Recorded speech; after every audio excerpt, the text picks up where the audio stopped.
Maintenant, tout ce que vous avez toujours voulu savoir sur Jocelyne Langlois et que vous n'avez jamais osé demander, et ce sera notre enquêteur, Denis Morin. Denis est né à Rivière-du-Loup. Il a des ancêtres français, anglais et autochtones. Dans les années 80, il a fait du journalisme artistique et il a été parolier. Au milieu des années 90, il rédige des pièces de théâtre à caractère religieux. Au fil des années, il écrit un polar, des recueils de poésie sur le monde monastique catholique, 2 pièces de théâtre à caractère spirituel et surtout des recueils de poésie biographique consacrés à Camille Claudel, Barbara, Piaf, Rodin, Félix Leclerc et Modigliani. Le tout est publié en France. Ces recueils, Camille Claudel, La valse des gestes et Félix Leclerc, L'homme et la poésie, ils font remporter le prix français d'auteur sans piston pour le Canada en 2016 et en 2017. Depuis 2015, il collabore à des projets en audio et en 3D avec Adrien Web Art et la chercheuse Jenny Louise qui travaille au projet intitulé Femmes dans l'art. Il est vice-président de l'association de poésie Tous les arts de Saint-Eustache. Depuis 2016, il anime leur café littéraire. Il a présenté vendredi à l'UNEC son spectacle intitulé Lorraine du Seine-Saint, où Jocelyne était présentatrice. Lorraine, c'est celle qui a lu la poésie de Jocelyne il y a 30 secondes. Alors, dans sa page, Denis a une page Facebook et 2 blogs, donc pour parler de ses livres et pour faire de la critique des livres qu'il lit. Voici donc Denis Morin qui va nous cuisiner gentiment, Jocelyne.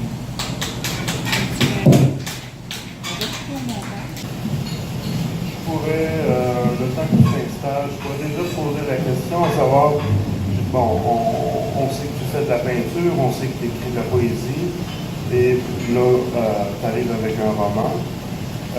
Est-ce que c'est le même état d'esprit dans ces 3 genres de création-là, ou moi je compare souvent la poésie à du parfum, alors que quand on arrive dans un texte plus long, c'est comme plus dilué, ça demande plus de souffle. Le souffle, j'en ai, comme tu as pu voir. Oui.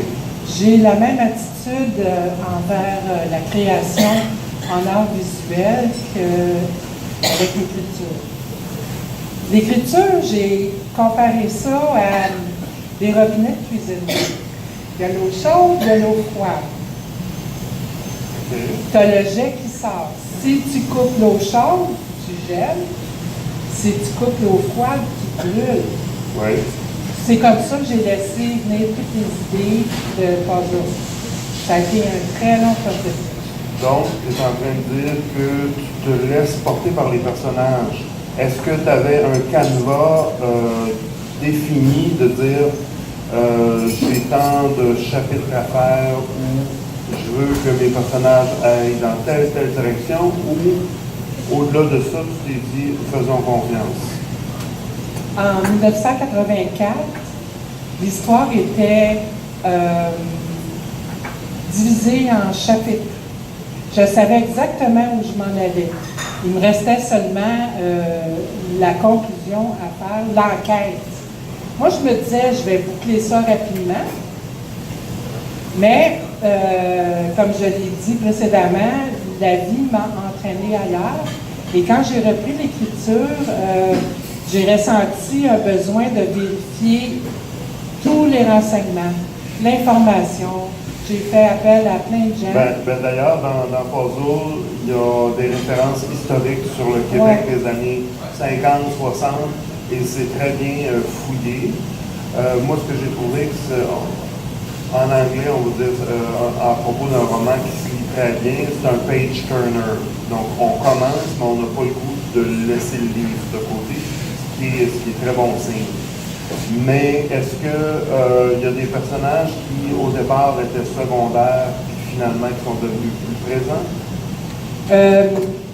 Tu as une très grande intuition, Denis, j'en ai pas vraiment parlé. Au début, c'est Jacinthe qui devait être l'héroïne du roman.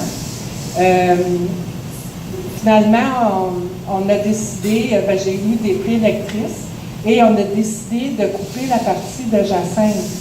Xavier est l'un des premiers personnages qui est venu me visiter. Ceux qui ont entendu parler de Xavier savent combien je l'aime. Il est devenu vraiment un personnage principal.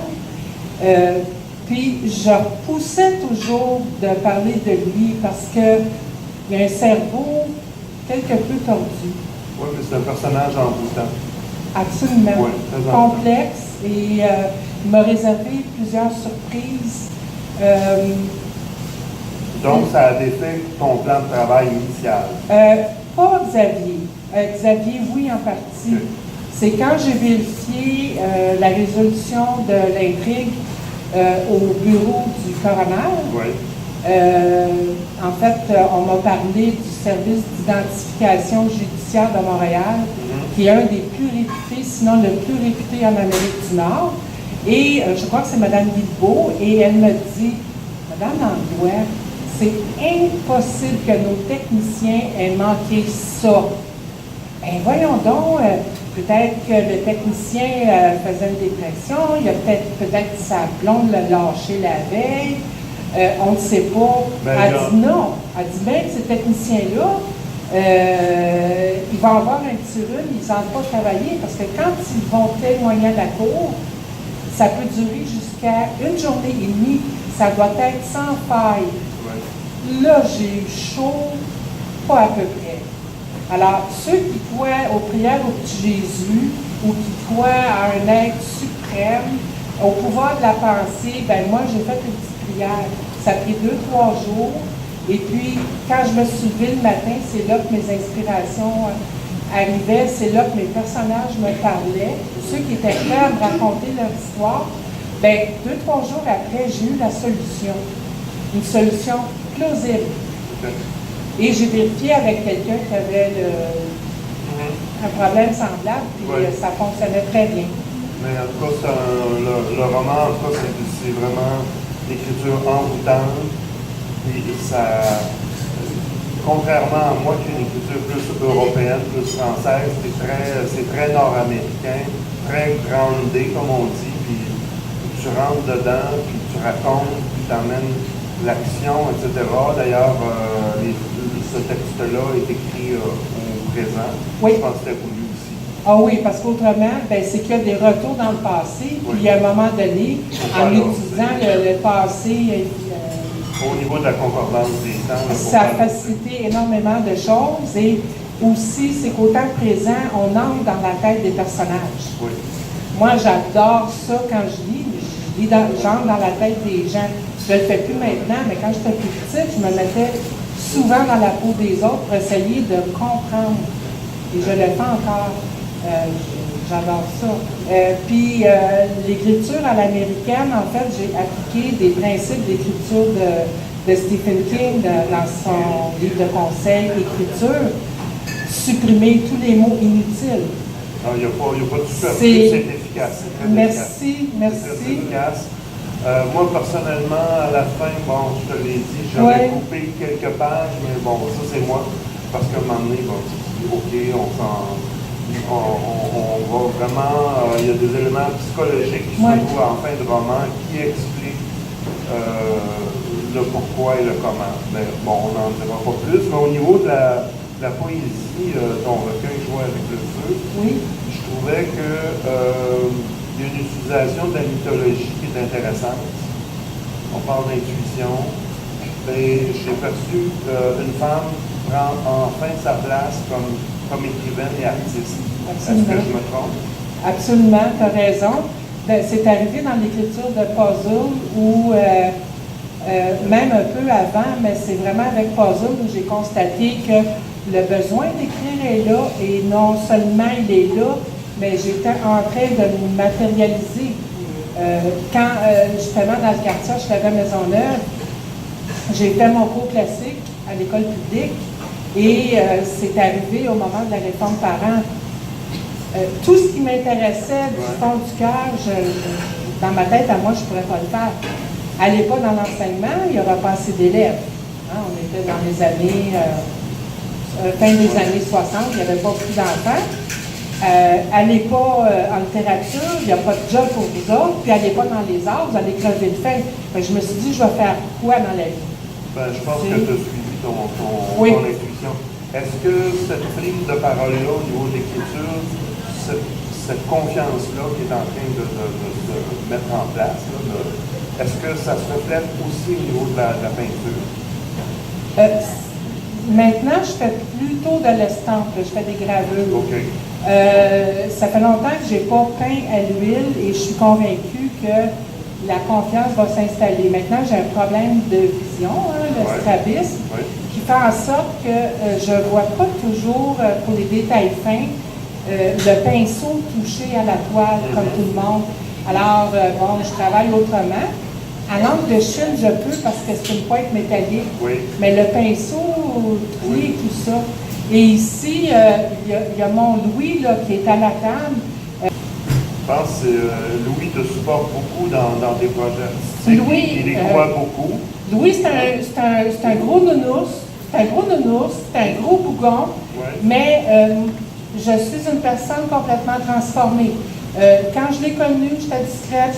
Nina pourrait le dire aussi. Mais c'est un artiste aussi. C'est un grand artiste, absolument.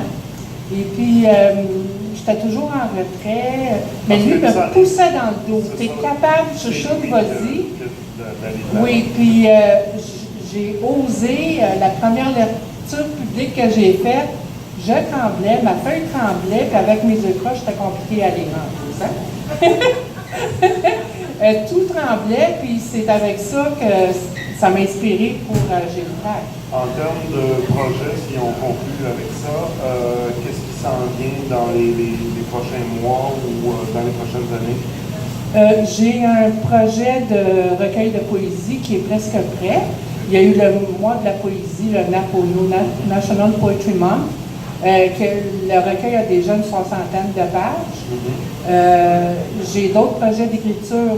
J'hésite entre un livre sur la fibromyalgie ou j'ai un recueil de nouvelles, pas des nouvelles, c'est des histoires vécues, un peu dans le même ton que Puzzle, avec de la précision sur les détails, un côté humoristique, un côté tendre, un côté dramatique. Et puis, j'ai un projet aussi qui me trotte dans la tête. On verra ce que l'avenir réserve. Il y aura peut-être des demandes de suite à Puzzle, je ne sais pas trop comment, mais bon, on verra. Ou la partie de Jacinthe, peut-être, qui n'était pas écrite. Ça fait un excellent film. Ah, merci, c'est un gros compliment. On dit de moi que j'ai une écriture visuelle, puis on me dit aussi que ma peinture est poétique. Oui, parce que dans le roman, il y a un rythme soutenu. Donc, on veut savoir davantage, etc. Et il y a Jacinthe qui disparaît, mais il y a son compagnon de vie et son frère qui cherche à comprendre tout ce qu'il y a en arrière, etc. Donc, pour eux, la disparition de Jacinthe est un meurtre. Donc, ils cherchent à comprendre pourquoi et tout le reste. Et c'est vraiment très captivant. Merci. Donc, je vous recommande cette lecture. Merci. J'en ai profité aussi. Moi, j'étais intervenante en prévention du suicide et j'étais coach. Donc, ça donne aussi des notions un peu comment on peut reconnaître les signaux d'alarme, par exemple. Alors, je dis, j'ai donné le meilleur de moi-même dans ce livre-là. J'ai tendance à me dire, j'écrirai plus jamais un livre de cette nature-là. J'ai l'impression qu'il y a peut-être un ou deux personnages qui risquent de revenir plus tard. Ton intuition est excellente, alors je vais voir ce que ça va donner. Oui. Bon, ben. Et je te remercie beaucoup d'avoir accepté de mener une entrevue. On le fait rapidement, mais c'est agréable. Et puis, s'il y a des gens qui ont des questions à poser, vous pourriez le faire aussi. Oui, bien. Je ne suis pas romancière du tout. Mais il y a une question que je me suis posée depuis toujours, je pense, depuis que j'ai commencé à lire. Quand j'entends un auteur dire oui, mais c'est parce que Sébastien me disait, Sébastien étant un personnage. Oui, quand Sophie me disait, là je suis perplexe et je me dis comment ça se passe? Merci Diane, c'est une excellente question. De ma vie, je n'ai jamais vécu ça. Je vais donner un exemple. J'ai ma manière pour me défiler, je m'assois. Un matin, j'ai entendu, par exemple, la phrase l'abîme profond dans lequel nous vivons. J'ai transformé un petit peu, je me suis dit, mais qu'est-ce que ça veut dire? Finalement, c'était, je l'ai entendu dans ma tête. Moi, je suis un auteur qui entend dans ma tête. C'est pas, je suis pas, c'est l'intuition. Je suis en contact avec autre chose que je ne juge pas. Alors, je ne savais pas à quoi m'attendre. Ben, c'est que dans le fond, C'était comme dicté par les personnages. Les personnages sont comme des êtres vivants, comme des gens qu'on connaît. Et eux nous reconnaissent aussi.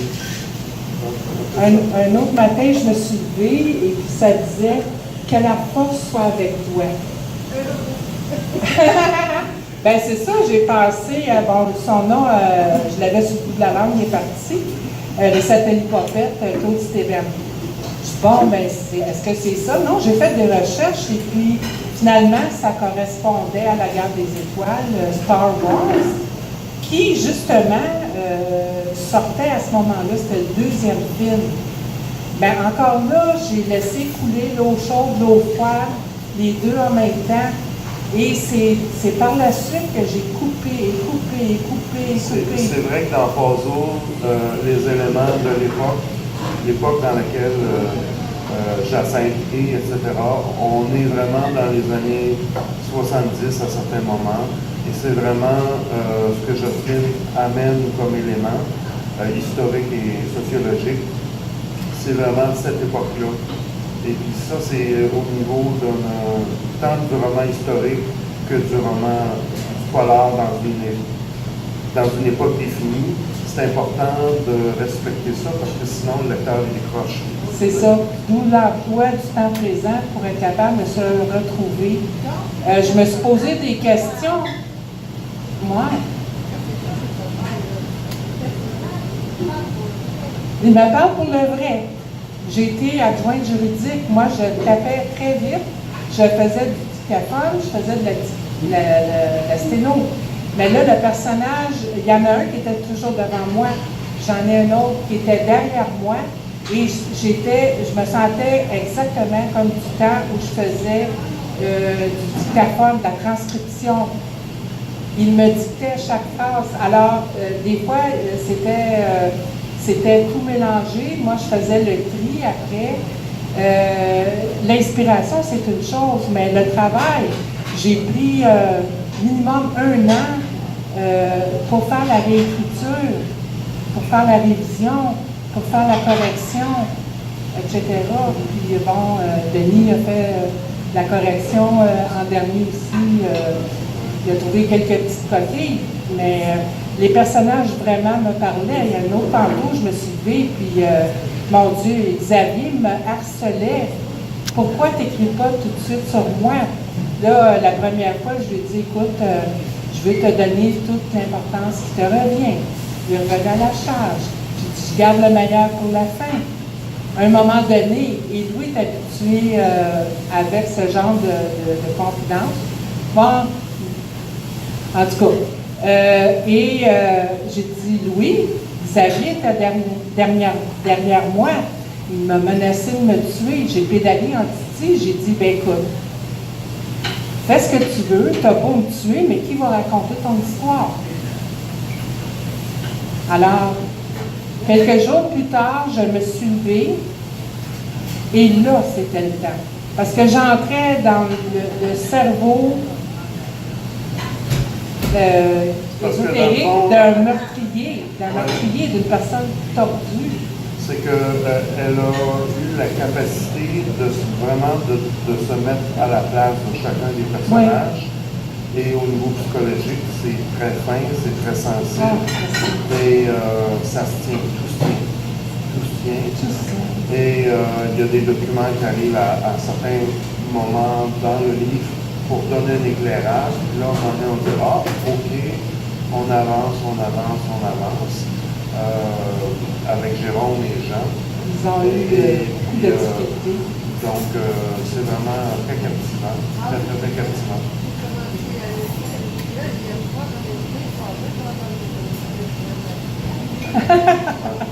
Il y a un effet un peu captivant. Il ne faut pas le lire avant de se coucher. J'ai eu des craintes, des papillons dans le ventre. Et puis, tu sais, je me demandais est-ce qu'il y a trop de détails, mais finalement, le côté historique, c'est des petits coucous.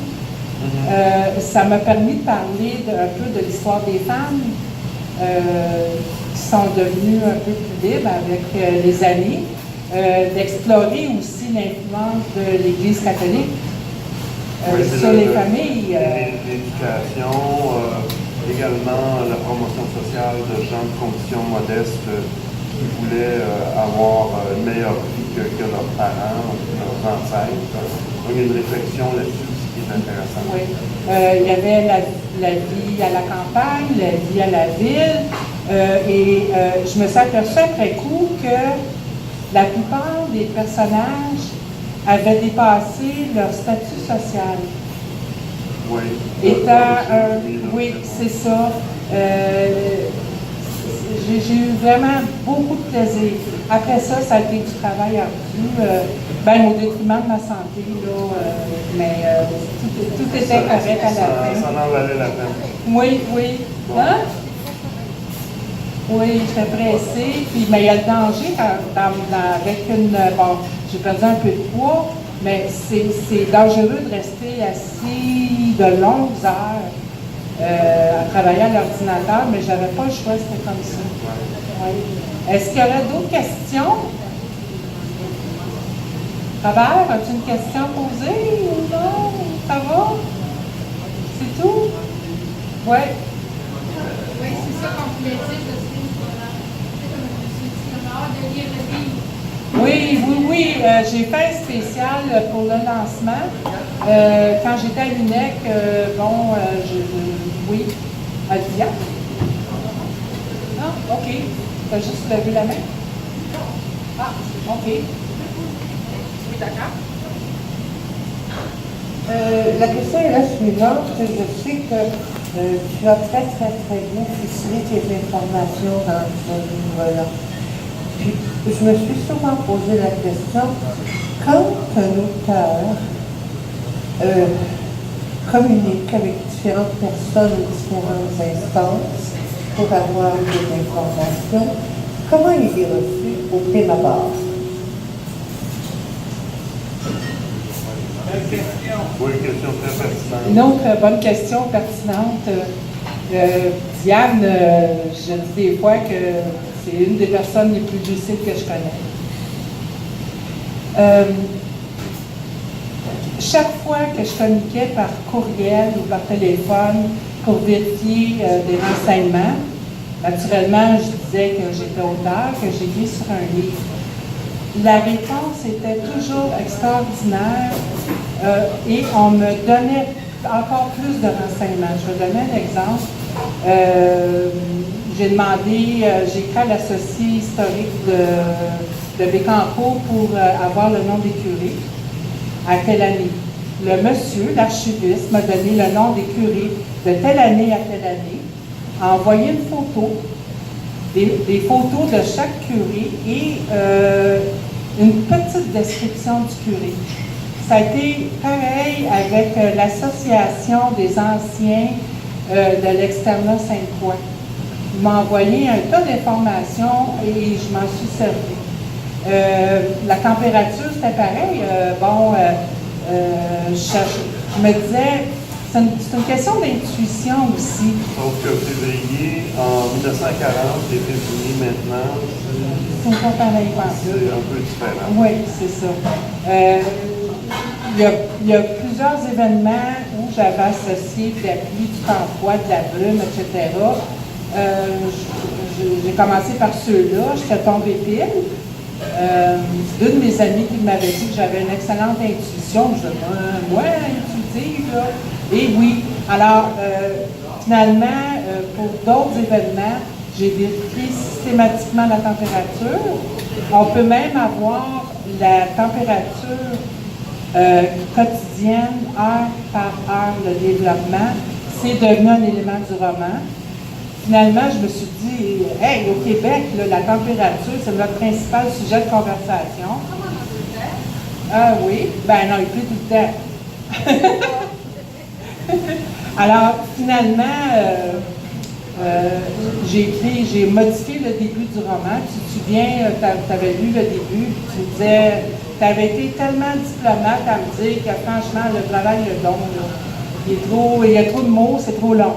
Alors, j'ai fait tout ce travail-là de peaufinage, de peaufinement, whatever. Comme je fais aussi en poésie, j'essaie qu'il n'y ait pas un mot de trop. Je vais faire des phrases complètes, mais pas tout le temps non plus. Des fois, c'est un style télégraphique, plus achevé, traitement plus moderne. La poésie permet justement de condenser, puisque le lecteur, s'il est moindrement allumé, va faire les liens et va se faire par son imaginaire sous-texte.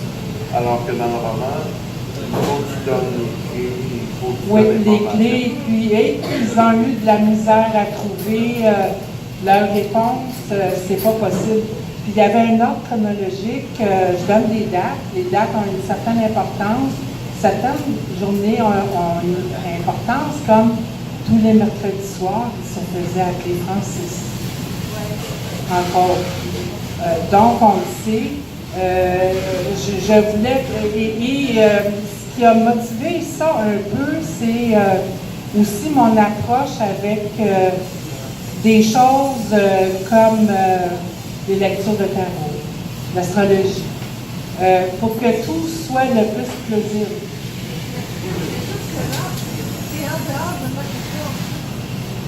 C'était quoi ta question? C'était sa question, la question de Diane, c'était à savoir comment un auteur était reçu et J'ai répondu, moi j'ai reçu des réponses extraordinaires. Pas du tout. Pas du tout. J'avais une foi absolue et j'avais comme une assurance d'écrivain. Je suis écrivain. C'est à partir de ce moment-là que je me suis identifiée comme, à mes yeux comme écrivain. Est-ce qu'il y a des journalistes qui ont été approchés? Ça va venir, je vais démarrer cette campagne-là. Je vais me reposer un peu avant, là, parce que j'ai beaucoup d'événements. Ça va se faire cet automne, je croise les doigts. Je vais commencer par le journal local. Et puis ensuite, je vais probablement engager une relationniste parce que je trouve que ce livre-là a un potentiel énorme. On ne connaît jamais la réaction du public.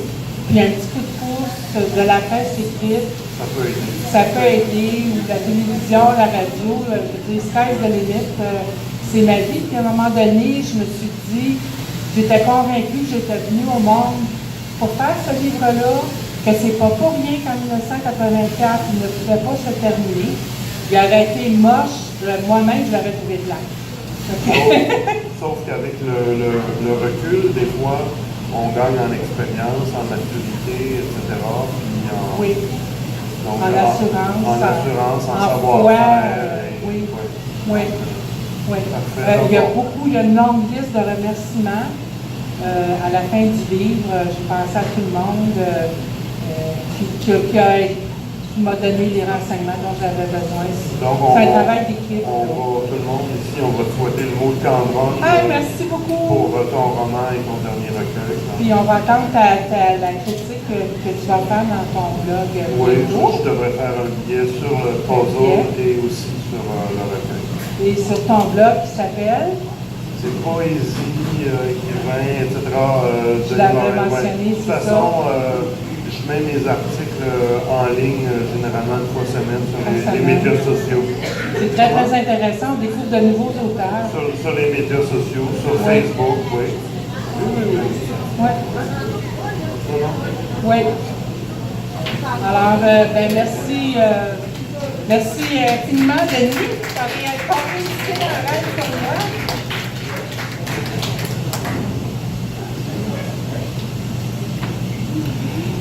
Merci beaucoup, Jocelyne et Denis, pour cette belle entrevue. Oui. Alors, on parle de livres et c'est le fun de pouvoir l'acheter aussi. Alors, ce que je peux vous dire, comment se procurer les 2 derniers livres de Jocelyne et peut-être aussi les 2 autres précédents, donc Puzzle et Jouer avec le feu.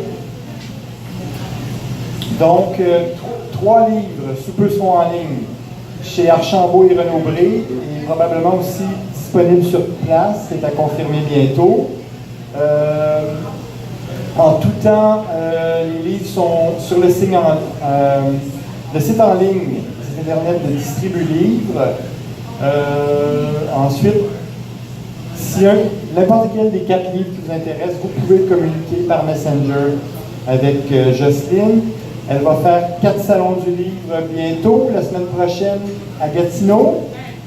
Je ne sais pas, il y a une formation du programme. OK, ah oui, c'est vrai. Donc, il y avait Gatineau au programme la semaine prochaine, ça reste à voir.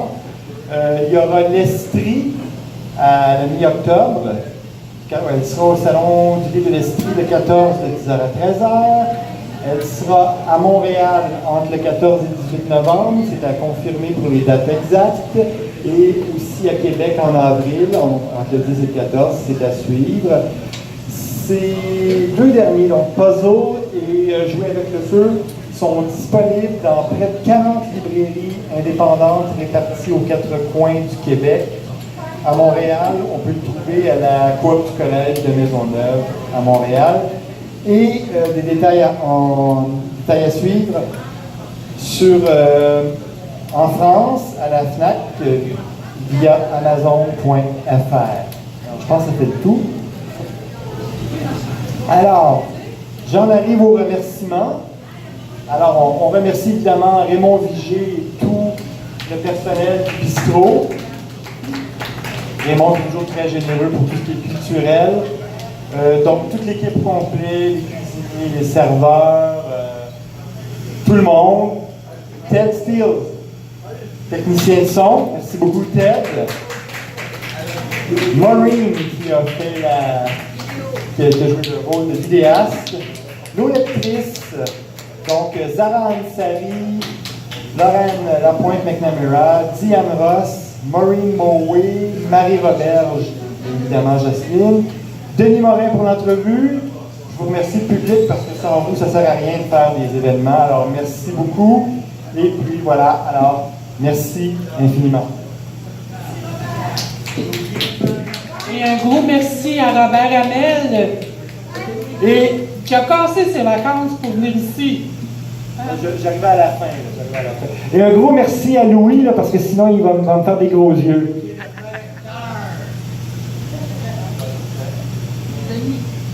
Denis. Merci. Merci, bye-bye. Ted, on te remercie aussi. OK.